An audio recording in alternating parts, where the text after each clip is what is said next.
നമസ്കാരം. ഇപ്പോൾ ഒരു ആൾദൈവ അപകടം ഉണ്ടായിരിക്കുകയാണല്ലോ. കുറേ പേര് ആൾദൈവത്തെ കാണാൻ വന്നിട്ട് അത് ആൾത്തിരക്കുണ്ടായി കുറേ പേര് ചവിട്ടേറ്റ് മരിച്ചു എന്നും മറ്റുമുള്ള വാർത്ത നമ്മൾ കണ്ടു.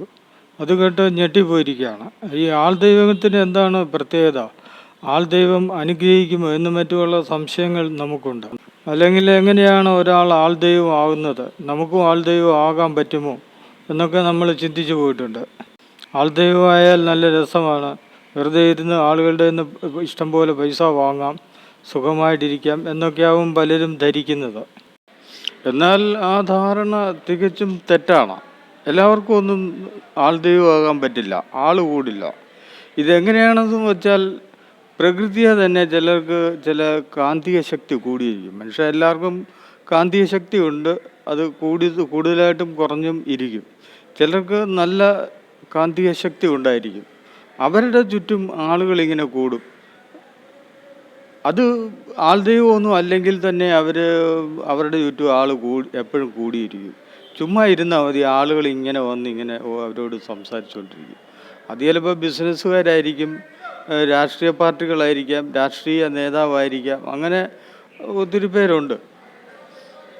ഇത് അല്ലാതെയും ആൾക്കാരുണ്ട്. കാന്തിക ശക്തി ഇല്ലാത്തവരെ ആരും മൈൻഡ് ചെയ്യില്ല, അവരെ പറ്റി ആരും ഓർക്കാറില്ല. നല്ല കാന്തിക ശക്തി ഉള്ളവരെ എല്ലാവരും ഇങ്ങനെ ചിന്തിക്കും. കാന്തിക ശക്തി ഉള്ളവർക്ക് കുറച്ച് സ്വാഭാവികമായും കുറച്ച് ശാരീരിക യോഗ്യതകളുണ്ട്. അവരുടെ സംസാരത്തിന് ചില പ്രത്യേകതകളുണ്ടാവും. അവർ പറയുന്നത് എന്തോ വലിയ കാര്യമാണെന്നൊക്കെ പലർക്കും തോന്നും. നേരെ തിരിച്ചാണ്, കാന്തിക ശക്തി ഇല്ലാത്തവർ എന്ത് വലിയ കാര്യം പറഞ്ഞാൽ പോലും ആരും ശ്രദ്ധിക്കുകയില്ല. അങ്ങനെയാണ്, അവരെപ്പറ്റി ആരും ഓർക്കുകയില്ല. കാന്തിക ശക്തി ഉള്ളവരെ ഇങ്ങനെ ആളുകളിങ്ങനെ മനസ്സിലോർക്കും. അവർ കച്ചവടക്കാരൊക്കെയാണ്, അവിടെ കച്ചവടം പൊടി പിടിക്കും. ഈ നല്ല കാന്തിക ശക്തി ഉള്ളവർ എത്ര മോശപ്പെട്ട സ്ഥലത്തും എന്ത് കച്ചവടം തുടങ്ങിയാലും വിജയിക്കുന്നതായിട്ടൊക്കെ ഞാൻ കണ്ടിട്ടുണ്ട്. ആരും ഊരുമില്ലാത്ത ഒരു ജംഗ്ഷനിൽ കൊണ്ടുവന്ന് ഒരാൾ ഒരു സ്റ്റുഡിയോ ഇട്ടു.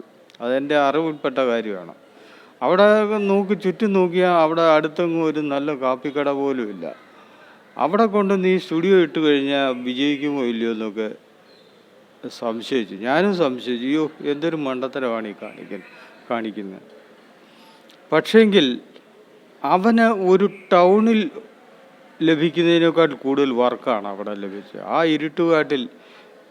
ഇരുട്ട് ഗ്രാമത്തിൽ എങ്ങനെ അത് വന്നു എന്ന് എനിക്ക് അറിയാൻ വയ്യ, ഇന്നും അറിയാൻ വയ്യ. അവനങ്ങ് ഭയങ്കര തിരക്കാണ്. എപ്പോഴും പാസ്പോർട്ട് സൈസ് ഫോട്ടോകൾ, ഔട്ട്ഡോർ വർക്കുകൾ, എങ്ങും വേണ്ട ബഹളം. എന്താണ് എൻ്റെ പിന്നിലെ രഹസ്യമെന്ന് അന്ന് എനിക്ക് മനസ്സിലായില്ല. പിന്നീട് എനിക്ക് മനസ്സിലായി, ഇത് മനുഷ്യനിൽ ഒരു കാന്തിക ശക്തിയുണ്ട്. ആ കാന്തിക ശക്തിയുടെ അടിസ്ഥാനത്തിലാണ് ഇങ്ങനെ ആളുകൾ ഓടിക്കൂടുന്നത്. അതുപോലെ തന്നെ വിപരീത ആൾക്കാരെ നമ്മൾ കാണാറുണ്ട്. കാന്തിക ശക്തി ഇല്ലാത്ത ഒരു കച്ചവടമൊക്കെ തുടങ്ങിയാൽ ആരും വരത്തില്ല. എത്ര വലിയ ടൗണിന് അടുക്കായാലും അവൻ ഒറ്റയ്ക്ക് അവിടെ ഇരിക്കും. അത് നമ്മൾ ശ്രദ്ധിക്കേണ്ട ഒരു കാര്യമാണ്. ഇതിനെക്കുറിച്ച് മനസ്സിലാക്കുന്നത് നമുക്ക് പ്രയോജനമുള്ള ഒരു കാര്യമാണ്. കാന്തിക ശക്തി നമുക്ക് എല്ലാവർക്കും ഉണ്ട്. അത് കൂടിയും കുറഞ്ഞും ഇരിക്കും. ഈ കാന്തിക ശക്തിയാണ് മനുഷ്യനെ വിജയിപ്പിക്കുന്നതും പരാജയപ്പെടുത്തുന്നതും. നല്ല കാന്തിക ശക്തി ഉള്ളവരെ എല്ലാവരും മാനിക്കും. ഇപ്പം തന്നെ ആ യു പിയിലാണെന്ന് തോന്നുന്നു. യു പിയിൽ തിക്കും തിരക്കും ഉണ്ടായി കുറേ പേര് മരിച്ചിട്ടും ആ ദിവ്യനെതിരെ അല്ലെങ്കിൽ ആൾദൈവത്തിനെതിരെ കേസെടുക്കാൻ പോലീസിന് പോലും മനസ്സില്ല. മറ്റാരുടെയൊക്കെയോ പേര് ചേർത്ത് പ്രതിഭാഗം തയ്യാറാക്കി, പ്രതികളായിരിക്കുകയാണ്. പക്ഷെങ്കിൽ അതിനകത്ത് മെയിൻ ആൾദൈവത്തിൻ്റെ പേരില്ല. അതൊക്കെ കണ്ട് നമ്മൾ അതിശയിച്ച് പോവുകയാണ്. ഈ പോലീസുകാരെന്തൊരു വിവേചനമാണ് കാണിക്കുന്നത്, അയാളെ രക്ഷിച്ചു എന്നൊക്കെ നമുക്ക് തോന്നും. പക്ഷെങ്കിൽ ഒരു ആൾദൈവമാകുമ്പോൾ സ്വാഭാവികമായിട്ടും ആ സ്ഥലത്തെ SIയും സർക്കിളും ഒക്കെ ചെന്ന് അയാളെ കണ്ടിട്ടുണ്ടാവും. കാരണം അതൊരു റോങ് വേ ആണ് ഈ ആൾദൈവം എന്നൊക്കെ പറയുന്നത്. സ്വാഭാവികമായിട്ടില്ലാത്തൊരു സംഭവമാണ്. അപ്പോൾ അങ്ങനെയുള്ളവരെ തിരക്കി പോലീസുകാരൊക്കെ അറിവ് കിട്ടിയാൽ ഉടനെ അവിടെ ചെല്ലും. ഒരു പോലീസ് ചാർജ് എടുത്താൽ അവിടെ നേരെ ചെല്ലും. അത് അവരുടെ ഡ്യൂട്ടിയാണ്. ആരാണ് എന്താണ് ഇവിടെ നടക്കുന്നതെന്ന് അവർക്ക് അറിഞ്ഞ് റിപ്പോർട്ട് വയ്ക്കേണ്ട ഒരു ഒരു അവസ്ഥയുണ്ട്. ഒരു ആൾ ദൈവത്തെ ഒരു ഒരു ആൾ ദൈവം എവിടെയെങ്കിലും ഉണ്ടെങ്കിൽ ഒരു പോലീസുകാർക്കും അത് തള്ളിക്കളയാനാവില്ല. അവിടെ ചെന്ന് അന്വേഷിക്കുക തന്നെ ചെയ്യും. അല്ലെങ്കിൽ ഒന്നും പറ്റിയില്ലെങ്കിൽ സ്റ്റേഷനിലേക്ക് വിളിപ്പിക്കും. അങ്ങനെ അവർ അത് മീറ്റ് ചെയ്തിരിക്കും. അതിനെ വേണ്ട ക്ലിയറൻസ് ചെയ്തിരിക്കും. അതാണ് അതിൻ്റെ ഒരു റൂള്. അപ്പം അങ്ങനെ വരുമ്പോൾ ഈ പോലീസുകാരൊക്കെ തന്നെ ഇയാളെ പരിചയപ്പെട്ടിട്ടുണ്ടാകും. ആ പരിചയപ്പെട്ടപ്പോൾ അസാമാന്യമായ ഒരു വ്യക്തിത്വം അവർക്ക് തോന്നി. ഇയാൾ നിസ്സാരനല്ല.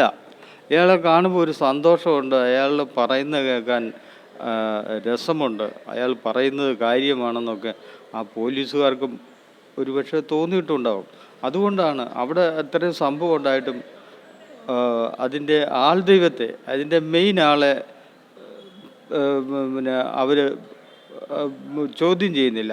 അവരുടെ ലിസ്റ്റിൽ ഇല്ല. ഞാൻ ഈ പത്രം വായിക്കുന്നിടം വരെ ആ ലിസ്റ്റിലില്ല. പിന്നീട് എപ്പോഴെങ്കിലും ആരെങ്കിലുമൊക്കെ പ്രേരണയിരുത്തി ചിലപ്പോൾ പ്രതിഭാവം ചേർത്തേക്കാം. പക്ഷെങ്കിൽ സാധാരണഗതിയിൽ ഇതുവരെ അത് ഇല്ല. കാരണം എന്താണെന്ന് വെച്ചാൽ ആ പോലീസുകാർക്ക് പോലും അയാളുടെ കാന്തിക ശക്തിയിൽ മതിപ്പുണ്ടായി. അല്ലെങ്കിൽ പോലീസുകാർ പോലും അയാളുടെ ആകർഷണ വലയത്തിൽ ആണ്. അയാൾ പ്രതിയല്ല, അയാൾ കുറ്റക്കാരനല്ല എന്ന് അവരെന്നേ വിധി എഴുതി കഴിഞ്ഞു. അതുകൊണ്ടാണ് അയാളെ ചോദ്യം ചെയ്യാത്തത്. അതുപോലെ നല്ല കാന്തിക ശക്തി ഉള്ളതാണ് ഈ ആൾദൈവങ്ങൾ ഉണ്ടാകാൻ കാരണം. എന്നാൽ എല്ലാവരും ആൾദൈവം ആവില്ല. നല്ല ജോലിയൊക്കെ ഉള്ളവർ അതിൻ്റെ രീതിയിൽ പോകും. നല്ല ജോലി എന്ന് പറഞ്ഞാൽ ചിലർ സിനിമാടന്മാരൊക്കെ ആവുകയാണ്. അപ്പോൾ അവരുടെ പടത്തിനൊക്കെ നല്ല വിജയമായിരിക്കും ഉണ്ടാകുന്നത്. അത് ഈ സംവിധായകർക്കും അറിയാം. നല്ല കാന്തിക ശക്തി ഉള്ളവരെ കണ്ടെങ്കിലേ അവർ പടത്തിൽ ചാൻസ് കൊടുക്കുള്ളൂ. ഇല്ലെങ്കിൽ അവരുടെ പടം പൊട്ടുമെന്നൊക്കെ അവർക്കറിയാം. നല്ല കാന്തിക ശക്തി ഉള്ളവരാണ് ഈ നടന്മാരൊക്കെ. നമ്മൾ കണ്ടിട്ടുള്ള നടന്മാരൊക്കെ അങ്ങനെ ഭയങ്കര ആരാധകരാണ് ചുറ്റും. അങ്ങനെയാണ്. അപ്പോൾ ഈ നല്ല ആരാധന കിട്ടുന്നവരെന്ത് ചെയ്യുന്നു വെച്ചാൽ ചെറുപ്പത്തിൽ പോലെ അങ്ങനെ ആയിരിക്കും. അപ്പോൾ അവർക്കും ഒന്നും ജോലിയുമില്ല. ചിലർക്ക് മാത്രമാണ് അങ്ങനെ സംഭവിക്കുന്നത്. ജോലിയുമില്ല. എന്നാൽ പിന്നെ ഇതൊരു വരുമാന മാർഗമാക്കാൻ എന്താണ് ചെയ്യേണ്ടതെന്ന് അവർ ആലോചിച്ച് ഒരു ഒരു ഒരു തീരുമാനത്തിലെത്തും. അങ്ങനെയാണ് ഈ എന്തെങ്കിലുമൊക്കെ തട്ടുമുട്ട് അത്ഭുത കാര്യങ്ങളൊക്കെ പറഞ്ഞ് ഇങ്ങനെ ആളുകൾ അത് അവരുടെ ഒരു കുറ്റമാണെന്നൊന്നും പറയാൻ പറ്റില്ല. അത് സ്വാഭാവികമായി ആളുകൾ ചുറ്റും കൂടുന്നു. അതിനെ എങ്ങനെയെങ്കിലും പിന്നെ കാശാക്കി എടുക്കാനാണ് അയാൾ നോക്കുന്നത്. അങ്ങനെ ആണും പെണ്ണുമുണ്ട്. ഇനിയും ഇങ്ങനെ അല്ലാതെയും ആൾ ദൈവങ്ങളുണ്ട്. പലരും ഇങ്ങനെ ദൈവം കളിച്ച് പണം ഉണ്ടാക്കുന്നതുണ്ട്. എന്നാൽ ഞാനും ദൈവം ആയേക്കാം എന്നും പറഞ്ഞ് പല തട്ടുമുട്ടികളും ചെപ്പടി വിദ്യകളും പ്രചരണമൊക്കെ കൊടുത്ത് ആൾ ദൈവം ആവുന്നവരും ഉണ്ട്. അതും നമ്മൾ മനസ്സിലാക്കേണ്ട കാര്യമാണ്. അല്ലാതെ തന്നെ സ്വാഭാവികമായിട്ട് ഇങ്ങനെയാണ് ഉണ്ടാകുന്നത്. നല്ല കാന്തിക ശക്തി ഉള്ളവർ ഒത്തിരി പേര് അത് ആരാധകരുണ്ടാകുമ്പോൾ അവർ സ്വാഭാവികമായിട്ടും അവർ ഒരു ആൾ ദൈവമായി തീരുകയാണ്. അതിന് പരികർമ്മിയായിട്ടും സ്വാഭാവികമായിട്ടും കുറേ പേരുണ്ടാവും.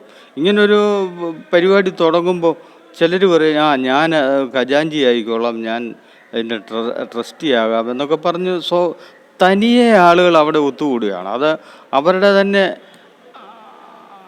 അയാളുടെ തന്നെ പരിധിയിലുള്ള ആളുകളായിരിക്കും. ബന്ധുക്കളോ അല്ലെങ്കിൽ അടുത്ത സുഹൃത്തുക്കളോ ഒക്കെ തന്നെയായിരിക്കും. അങ്ങനെ അത് തുടങ്ങുകയാണ്. അങ്ങനെയാണ് ഈ ആൾ ദൈവങ്ങളുടെ പരിപാടി തുടങ്ങുന്നത്, അല്ലെങ്കിൽ അവരുടെ പ്രസ്ഥാനം ആരംഭിക്കുന്നത്.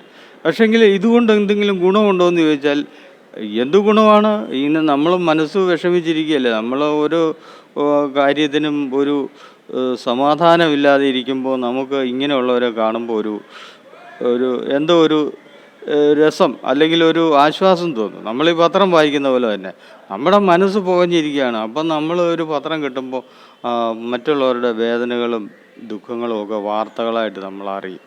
അപ്പം നമുക്ക് എന്തോ കുറച്ച് നേരത്തേക്ക് ഒരു ആശ്വാസം തോന്നും. അതുപോലെയാണ് ഈ ആൾ ദൈവങ്ങളെ കാണുന്നതിനൊക്കെ വേണ്ടി ഒത്തിരി പേര് കൂടും. അങ്ങനെയാണ് അവർ വിജയിക്കുന്നത്. അപ്പം അതിന് പൈസയൊക്കെ കൊടുക്കും. ചില ഫലങ്ങളുമൊക്കെ പറയും. അപ്പോൾ അതിനൊക്കെ വൻ തുകകളാണ് അവർക്ക് കിട്ടുന്നത്. അതാണ് അതിൻ്റെ രഹസ്യം. ആൾക്കാർ ഇത് സ്വയം കൂടുകയാണ്.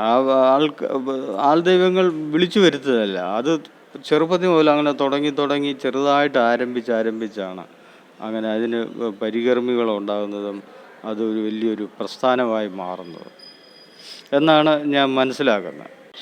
എന്നാൽ ഇതുകൊണ്ട് ആളുകൾക്ക് എന്തെങ്കിലും പ്രയോജനമുണ്ടോ എന്ന് ചോദിച്ചാൽ, ആത്മീയ അറിവിൻ്റെ അടിസ്ഥാനത്തിൽ, വേദോപനിഷത്തിൻ്റെ നിഗൂഢമായ അറിവിൻ്റെ അടിസ്ഥാനത്തിൽ എനിക്ക് പറയാനുള്ളത്, ഇതുകൊണ്ട് വലിയ പ്രയോജനമൊന്നുമില്ല. നമ്മൾ ന്യൂസ് പേപ്പർ വായിക്കുന്ന പോലെ, ഒരു നാടകം കാണുന്ന പോലെ, ഇങ്ങനെ ഒരു ആശ്വാസകരമായ കാര്യമെന്നല്ലാതെ ഇതുകൊണ്ട് നമ്മുടെ പാപമോചനമോ നമുക്കൊരു ഉയർച്ചയോ ഒന്നും ഉണ്ടാവില്ല എന്നുള്ളതാണ്. അത് എന്തോ ഒരു എൻ്റർടൈൻമെൻറ്റ് പോലെ അങ്ങനെ അങ്ങ് പോവുകയുള്ളൂ. അല്ലാതെ ഇതുകൊണ്ട് ഒരു നേട്ടവുമില്ല എന്നാണ് ആത്മീയ വെളിച്ചത്തിൽ എനിക്ക് പറയാനുള്ളത്, അല്ലെങ്കിൽ എനിക്ക് മനസ്സിലായ കാര്യം. ഒന്നാമത് ഇങ്ങനെയുള്ള പ്രസ്ഥാനങ്ങളൊക്കെ വിജയിക്കാൻ കാരണം ഹിന്ദുമതത്തിൽ വ്യക്തമായ ഒരു അറിവ് ആർക്കുമില്ല. ഹിന്ദു സംസ്കാരം എന്ന് പറയുകയല്ലാതെ എന്താണ് അറിവ്, ഏതറിവിൻ്റെ അടിസ്ഥാനത്തിൽ എങ്ങനെ ജീവിക്കണം, എന്താണ് അടിസ്ഥാനപരമായ അറിവ് എന്ന് ഒരു ഹിന്ദുവിനുമില്ല. അപ്പോൾ കിട്ടുന്ന അറിവിലേക്കും അത്ഭുതത്തിലേക്കുമൊക്കെ ആളുകൾ അങ്ങ് ചാടി വീഴുകയാണ്. അങ്ങനെയാണ് ഇങ്ങനെ ആൾദൈവങ്ങളൊക്കെ ഉണ്ടാകാനുള്ള കാര്യം. അവിടെ ഒരുപാട് ആളുകൾ കൂടാനുള്ള കാരണം അതാണെന്ന് ഞാൻ മനസ്സിലാക്കുന്നു.